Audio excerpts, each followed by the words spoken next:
How's it going, everybody? Might look a little different here. I've actually moved to a different setup.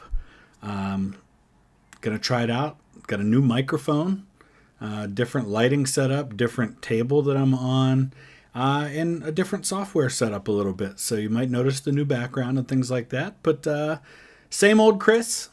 I don't know if that's a good thing or not, but hopefully you think it is or you wouldn't be here.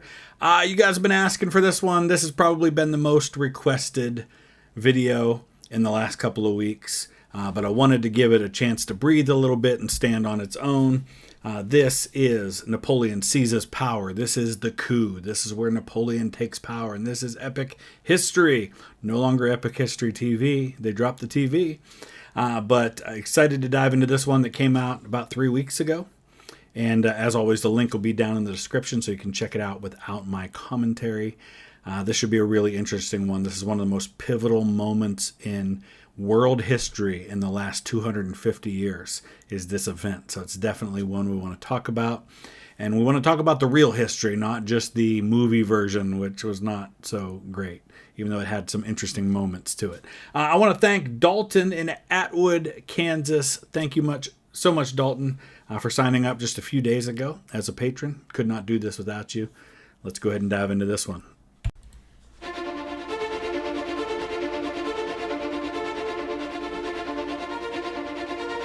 We need Bonaparte.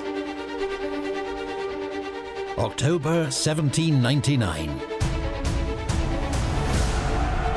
After 500 days campaigning in Egypt and Syria, Napoleon has returned to France.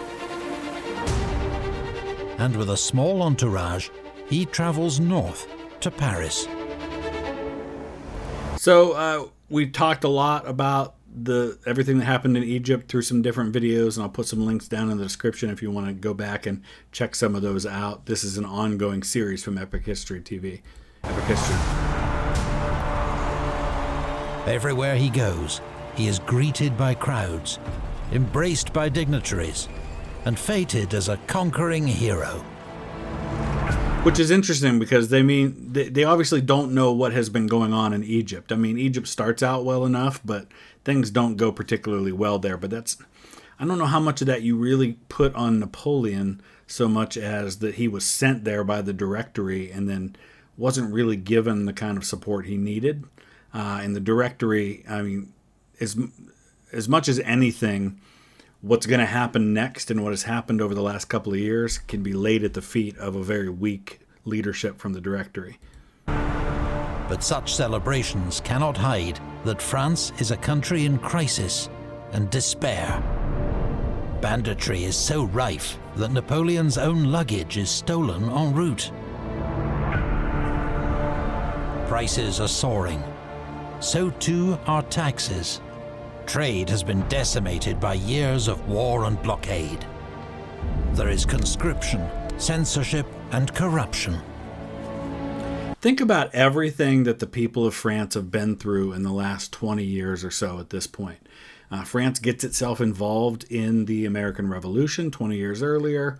That all but bankrupts the crown, who is already unpopular anyway.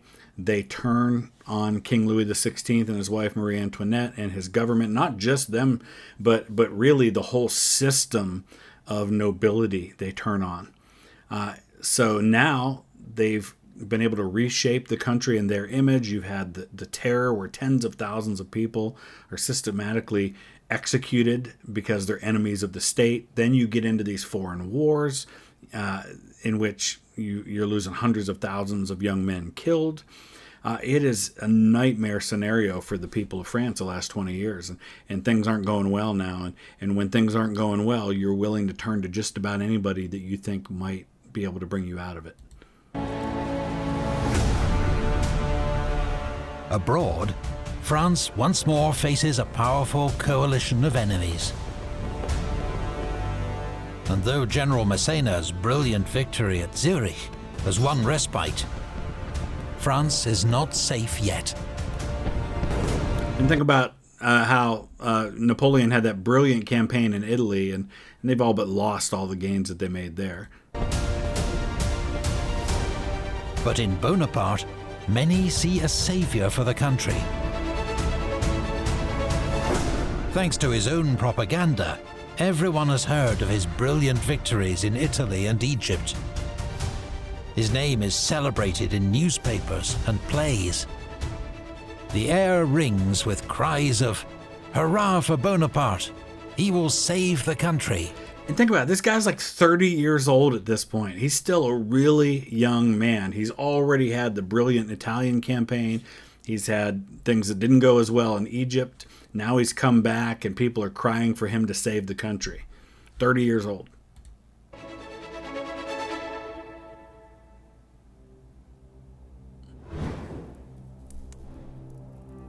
Not everyone is thrilled by the general's return. At the very top of French government, some wonder if Bonaparte should not be court-martialed for abandoning his army in Egypt, and now flouting France's quarantine laws. However, Napoleon does now have a letter from the Directory ordering his return to France. There you go. Though he acted before receiving it. And it says, the director awaits you and the brave soldiers who are with you. Yeah, he left them behind in Egypt. There's also concern that a move against such a hugely popular general could easily backfire. Everything in life is a series of calculations, right? Napoleon's calculating that now's the time to come back, with or without the support of the Directory. He's hedged his bets like this before in situations where he could have been court-martialed because he left the army, but he ends up getting promoted instead. So he's got a history of this. And the Directory's calculating how far do we go and going after this guy and keeping him from becoming too popular and keeping him from usurping the government. How far can we push that? Or do we kind of let this go a little bit because he's a popular figure with the people? For his part, Napoleon regards the government with contempt, a sentiment he's happy to share in private. Over breakfast, he tells General Thibault, "These men are bringing France down to the level of their own blundering. They are degrading her." Well, what can generals expect from this government of lawyers? To Napoleon, it's self-evident that he would do a better job, given all his glorious achievements in Italy and Egypt. But at this point, Napoleon might be thinking that way, but the people who are starting to think about overthrowing this government, they're not thinking overthrow this government to give the reins to Napoleon. They're thinking, how can we use Napoleon's popularity to overthrow the government so that we can take control, not him? Since 1795, France has been ruled by the Directory, a 5-man executive whose members hold power for 5 years. In 1799, its members are Paul Barras, Napoleon's first patron, infamously corrupt and dissolute, but a shrewd political operator. He has been a permanent member of the Directory since its formation. Emmanuel Joseph Sieyès, a former priest who wrote the revolution's most famous political pamphlet, now regarded as the leading political thinker in France. Then 3 staunch Republicans, appointed to the Directory just 4 months ago, under outside pressure. Louis Goyer, a veteran Jacobin, and former minister in the National Convention. So these are all people with some degree of experience. They're not just random guys that came to power. François Moulin, a Jacobin general who had commanded in the bloody war in the Vendée. And Pierre-Roger Ducos, a more moderate figure and ally of Sieyès. The other major element of government, the legislature, is comprised of the Council of 500, who draft laws, and the Council of Elders, who approve them. And who's the president of the Council of 500? Basically their House of Representatives. It's Lucien Bonaparte. Members of both councils dress in extravagant costumes, inspired by their great model, to which they refer constantly. Rome. The ancient Republic of Rome. Yep. This government, the Directory in particular, is now widely regarded as corrupt, ineffective, and unfit to survive. And powerful men on the inside will play a leading role in its destruction. But again, not thinking that Napoleon's going to end up on top. He outplays them.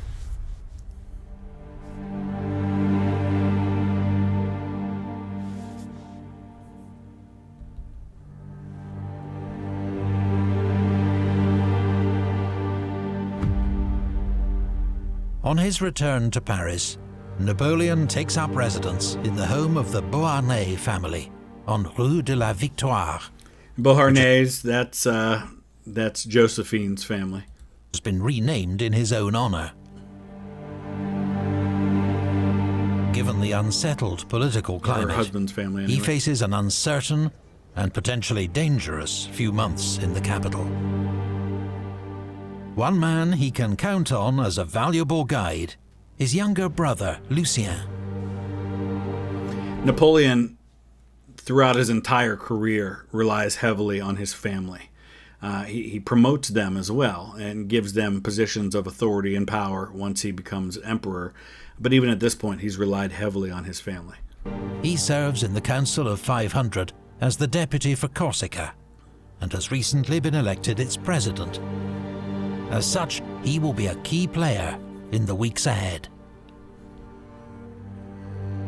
But first comes a stormy reunion with his wife, Josephine, which quickly gives way to a passionate rapprochement. So if you've seen the debacle of a movie that is Napoleon, you know this scene is portrayed where he arrives back from Egypt having heard that she's been having an affair and comes back really angry at her and ready to kick her out, and then they make up. Both have been guilty of infidelities, but Napoleon is clearly still in love, and his earlier talk of divorce is quietly forgotten. Henceforth, Josephine will prove a faithful wife, and through her social connections, an important political ally. Yeah. Paris is awash with talk of plots and conspiracies. Nothing new. Rumors of threats from the left, ex-Jacobins, who oversaw the bloody days of the Terror. And from the right, secret royalists who want to turn back the clock. And there are those who seek a third option.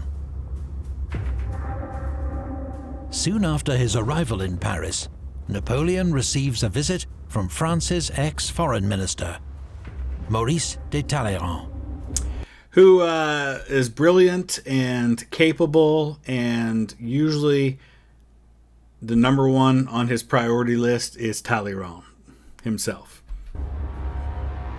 Talleyrand, a keen observer of which way the political wind was blowing, had resigned from the government in July. Having worked with Napoleon in planning the Egyptian expedition, he now proposes they collaborate on another plan: to replace the government of France. Napoleon, disgusted by the current regime, immediately welcomes the idea. Talleyrand then reveals that a member of the Directory itself is working to bring down the regime. Sieyès, the country's leading political thinker, has decided that the Directory must be cast aside and that France must have a new constitution, which he intends to write.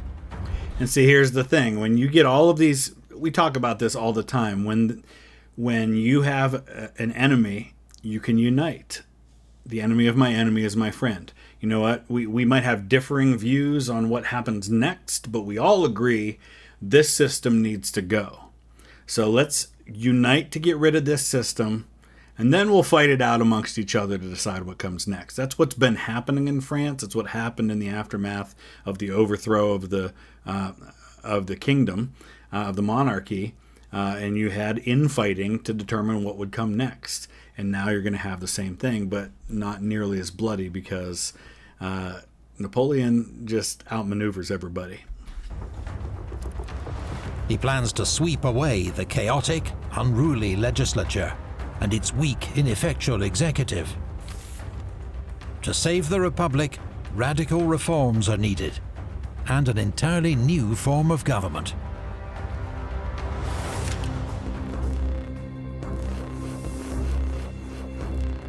Sieyès already has the support of another director, Roger Ducos, and the president of the Council of Elders, Louis-Nicolas Lemercier.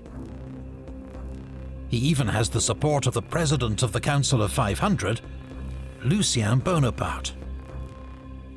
Minister of Police Joseph Fouché, who has eyes and ears across Paris, is also aware of their conspiracy. So this is all so important in setting this up, because a lot of people who don't look at the details of this, all they look at it and see is it was a military coup and Napoleon took power. And that is not what this was.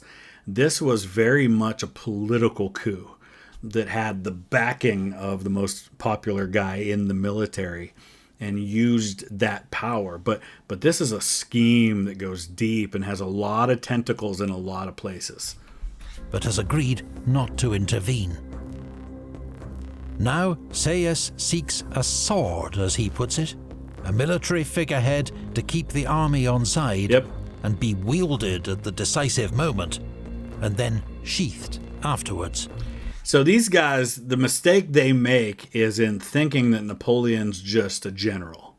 Napoleon has never just been a general. Look at when he went to Egypt. He took all of the savants with him. He was all about politics and religion and science. He's interested in all of those things. And he's very much gotten a taste of that in Egypt, in being able to rewrite laws and being able to do diplomacy and all of these things that a general doesn't always get to do. Now he thinks he can do it on the biggest of scales. But such a man is proving difficult to find. Sieyès' first choice had been General Joubert, Napoleon's talented subordinate at Rivoli. But he'd been killed earlier that year, shot dead at the Battle of Norvy in northern Italy. General MacDonald is sounded out, but is too much the honest Republican for such skullduggery. General Moreau, who has led the army of the Rhine with great success, declines the role. Anybody but Napoleon is basically what they're doing here. In a moment he will later regret, he recommends Bonaparte. There's your man. He will make a better job of your coup d'etat than I could. Yeah, he will. Sieyès does not like Napoleon. His ambition is too obvious. It is Talleyrand who persuades Sieyès that they have found their sword. Yeah, something like that. On the 23rd of October, Napoleon and Sieyès meet for the first time. They agree that the Republic is in grave peril, from enemies within and without, and that the Directory cannot meet the challenge. Within a week, they agree to launch a coup to overthrow the government of France.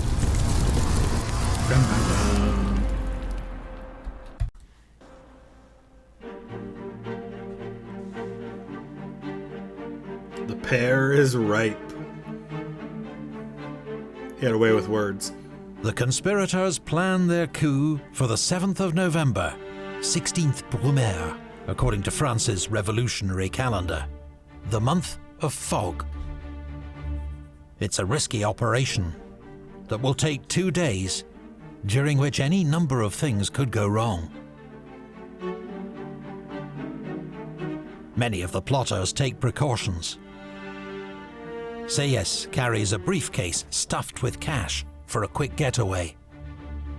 Fouché, the Minister of Police, has drafted orders for Napoleon's arrest in case he needs to switch sides. Everybody is, yeah, I'm in. But they're also hedging their bets a little bit. They're making sure there's a backup plan because they have lived through the last 20 years. They've seen what happens when you end up on the wrong side of the way the political winds blow. So have a backup plan.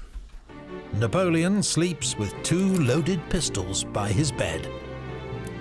This is hardcore. At the last minute, there's a 48-hour postponement.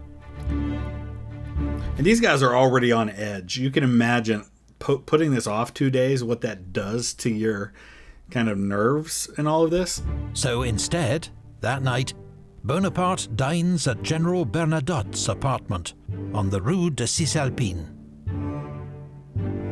They are joined by Generals Moreau and Jourdan. He wants the support of these influential generals for his coup. Moreau agrees to help. Jourdan promises not to interfere. But Bernadotte is outraged and warns Napoleon that he'll be guillotined. Remember, Bernadotte's eventually going to be an enemy to Napoleon when he's given the throne in Sweden. We'll see, says Napoleon.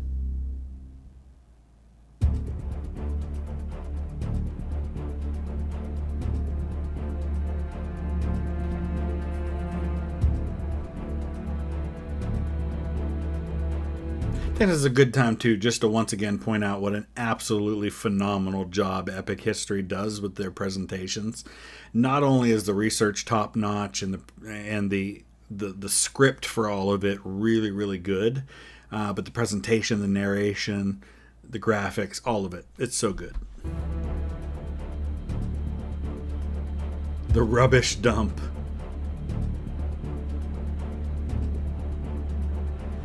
The 9th of November, Paris. In the crisp hours before dawn, Napoleon meets around 60 officers that he's invited to his house. He informs them that he's decided he must act to save the Republic and asks for their support. They affirm their loyalty with oaths of allegiance. The most important man to convince is General Lefebvre, the no-nonsense military commander of Paris. But Napoleon knows his man. He presents Lefebvre with the sword he wore at the Battle of the Pyramids as a mark of his great esteem, and the general is won over. Napoleon's always been pretty good with his interpersonal relations. It's one of the reasons why he's so popular with the army. He knows how to play to men's vanity. He knows how to play to their pride. He knows how to inspire. He doesn't always get it right. He can sometimes get overly ambitious, but by and large, he does a pretty good job with this stuff. Let's go throw those bloody lawyers in the river, he growls. At 7 a.m., the Council of Elders meets in an unscheduled early session at the Tuileries Palace. Only Sieyès' allies have been invited, so without opposition, they quickly passed 2 measures. First, Napoleon is to be given immediate command of the Paris military district, using the pretext of a non-existent Jacobin plot. If any of this sounds at all familiar, we say it all the time. History doesn't repeat itself, but it does rhyme. And using a threat that may or may not be real in order to seize power, emergency power, is a common tactic that goes back thousands of years. Second, tomorrow the legislature will move from its usual meeting place in the center of Paris to the Château de Saint-Cloud, 5 miles west outside the city. Get away from the mob. This, the plotters tell the council, is for their own safety. The Paris mob is famed for its unpredictable and violent political interventions. The move is, of course, to protect the conspirators themselves from such an event. So they're 100% right in saying we're moving for the safety from the mob. Just, they're hiding the reasons a little bit. At 10 a.m., Napoleon arrives at the Tuileries. He speaks to the Council of Elders, reassures them that the trusted generals Lefebvre and Berthier are by his side, and concludes, We want a republic founded upon true liberty, on civil liberty, on national representation. We will have it. I swear it. Meanwhile, that morning at the Luxembourg Palace, where the 5 directors reside, Sayas and Roger Ducos announced their resignation and urged Barras, Goyer and Moulin to follow suit. Barras decides give up power? No way. to take a long bath and will not be disturbed. Perhaps he is mulling his options, or waiting for an offer. When it comes, it is from Talleyrand, the man who perhaps understands him best. With the help of an enormous bribe and the reassurance that he will keep all his estates, Barras agrees to resign. Listen, one way or another, Barras, this is all going away. So you can either get on board or you can be steamrolled by this. And I can't guarantee your safety. So start thinking about yourself. France's longest-serving director and once formidable power broker quietly leaves the stage. He is driven to his country house that evening under military escort. For his protection, of course. Goyer and Moulin are not so easily persuaded, and so they are placed under house arrest by General Moreau. Their objections are futile. With the resignation of 3 directors, the executive is constitutionally defunct. Yep. The conspirators have what they want, a power vacuum, to which they will propose a solution the next day at... So now you've got the first part. We talked about this earlier. All of these people with competing agendas who all agree that the current system has to go, but might have a bunch of different ideas about what comes next. You got the current system to go. Now what? Now this is where everybody's going to be going after what they want. Yeah, there was a plan in place, but competing desires here. Chateau de Saint-Cloud. It will be a day on which the future of France hinges. Yep.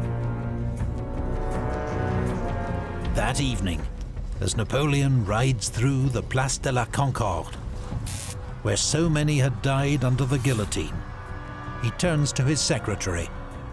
Tomorrow, he says, either we will sleep at the Luxembourg,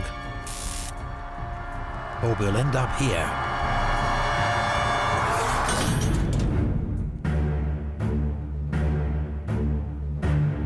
Citizen representatives, the circumstances in which you find yourselves are not ordinary. You are on a volcano.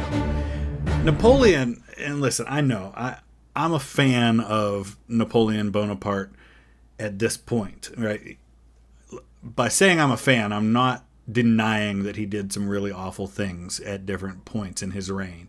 But man, I love the way he words things. I love how he can win over a crowd with these flowery descriptions that he uses.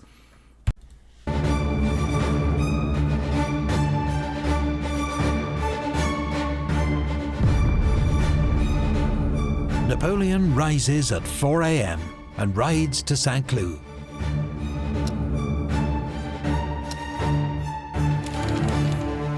There he meets Murat, newly promoted to General of Division, whose 6,000 troops surround the chateau. Officially, they're there to guard the council members. But as deputies arrive for the day's session, the heavy military presence is impossible to miss.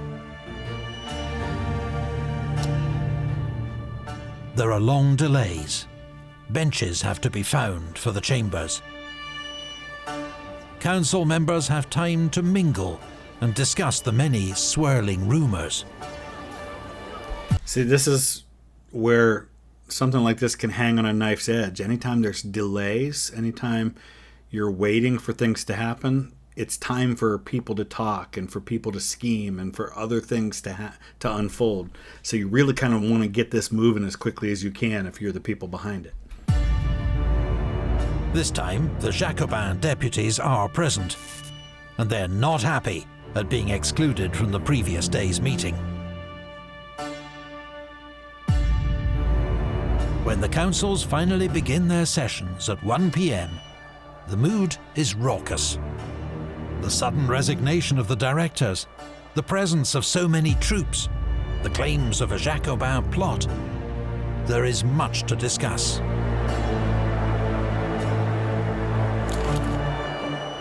The plotters had hoped for a quick vote to establish a new provisional government. That's essential in this, because the longer it goes, the more time for things to go wrong. But the presidents of both councils struggle to take charge. Hours pass. Napoleon loses patience. At 4 p.m, he bursts into the Council of Elders. As he begins to speak, he is heckled and derided. Napoleon is thrown off balance. He rambles, mutters, then hesitates. When a deputy interrupts, "What of the Constitution?" Napoleon flings back, "The Constitution? You yourselves annihilated it." There is uproar. Napoleon continues, demanding action from the council. Anyone who speaks against him, he strongly implies, has been paid by the British. To any such deputy, he warns, "May the lightning of war crush him instantaneously. Remember that I walk accompanied by the god of war and by the god of fortune." These ill-chosen words seem to confirm the Assembly's very worst suspicions. By some accounts, Napoleon has to be dragged from the chamber by his staff, shouting, "You are scoundrels! I will have you shot if you don't obey me." This is a crisis moment, and this is one of those turning point moments in history where that could have been the end for Napoleon.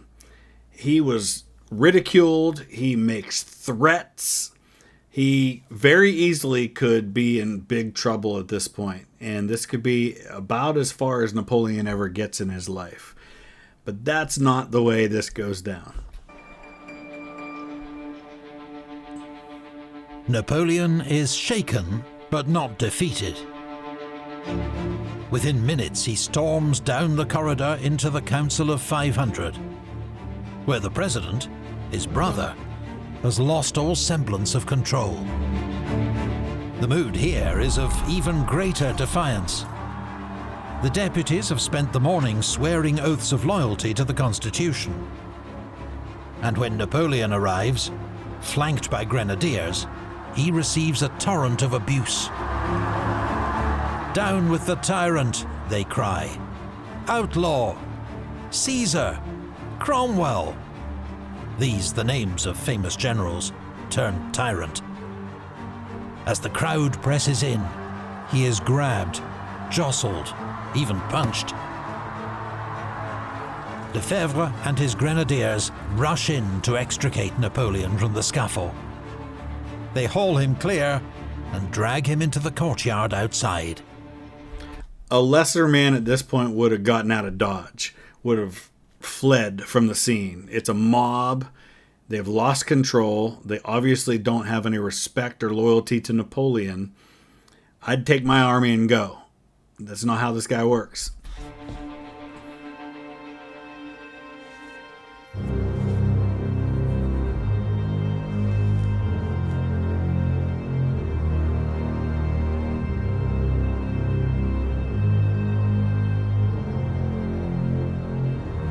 Yeah, at this point, it's kind of mob rule. The Constitution is kind of falling apart. The government has fallen apart.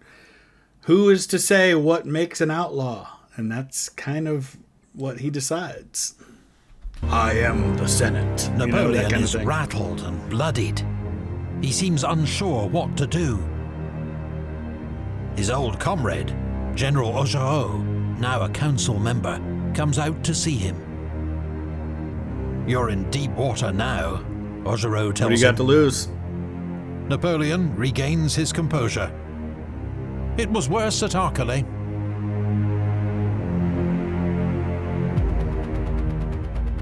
Nevertheless, the coup totters on the brink of disaster. If the council declares Napoleon an outlaw, it could mean a firing squad or a swift trip to the guillotine. This makes you wonder, had they been able to bring some order and direction and get this under control sooner, does Napoleon resort to taking power himself? Does he get that opportunity? But the riotous disorder has played into his hands. He is the military commander of Paris. When he hears Jacobin deputies are keeping his brother Lucien in the chamber against his will, grenadiers are sent to bring him out. Napoleon attempts to rally troops for a decisive intervention. News of his manhandling by the deputies outrages his old comrades. They are raring to go. But the Legislative Guard, the 400 troops charged with protecting the council, are not convinced.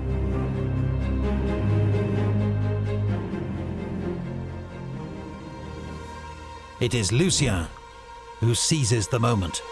Here is one of those all-time moments in history where a simple decision, we just did a video about this the other day, about decisions that change the course of history. This is a simple act and it changes everything. He mounts a horse and announces, "Citizens, soldiers, the great majority of the council is at this moment being terrorized by a handful of deputies armed with daggers. These brigands are doubtless in English pay. I declare to you that these..." So just again, to talk about the rhyme in history, right? Look at Germany in 1933. Looking for someone to blame. The Reichstag fire, it was the Bolsheviks. They were behind this. You've got to give me emergency power so I can deal with these threats to our liberty. I'm not saying it's the same, but the idea of blaming a secret nefarious group that's funding your enemies is as old as time. These madmen have made themselves outlaws by their assaults upon the liberty of this council. Then he draws a sword. Here it is. And points it at Napoleon's chest. "I swear that I will stab my own brother to the heart if he ever makes an assault on the liberty of Frenchmen." That's all they need. It changes everything. The doubters are won over. A signal is given. With bayonets fixed, troops flood into the Council of 500, with General Murat at their head.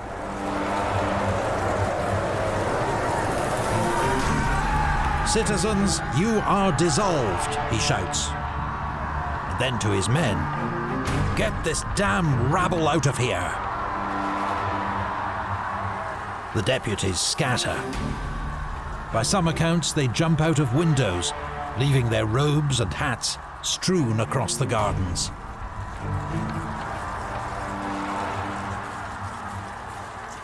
Certainly, the conspirators had hoped to avoid the use of troops. But it had always been a backup plan, one that turned out to be desperately needed.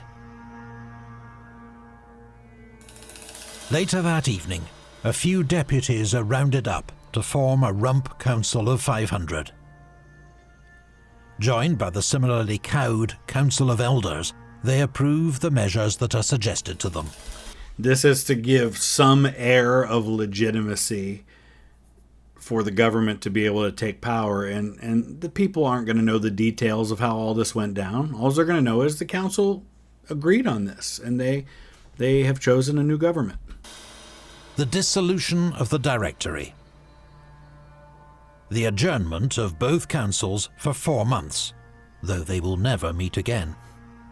and the appointment of 3 provisional consuls, a term borrowed from the Roman Republic. So much inspiration from Rome in all of this. And Napoleon was one who looked up greatly to Caesar and to Alexander the Great before him. And so it's not a surprise. Emmanuel Joseph Sayes, Pierre Roger Ducos, And who's first consul? and General Napoleon Bonaparte. 3 years, 8 months since he took command of the Army of Italy, Napoleon has risen to the summit of political power in France. This happened so fast to a guy that was still so young and rose from almost nothing. It's really remarkable. He will now be one of 3 men in charge of drafting a new constitution for the Republic.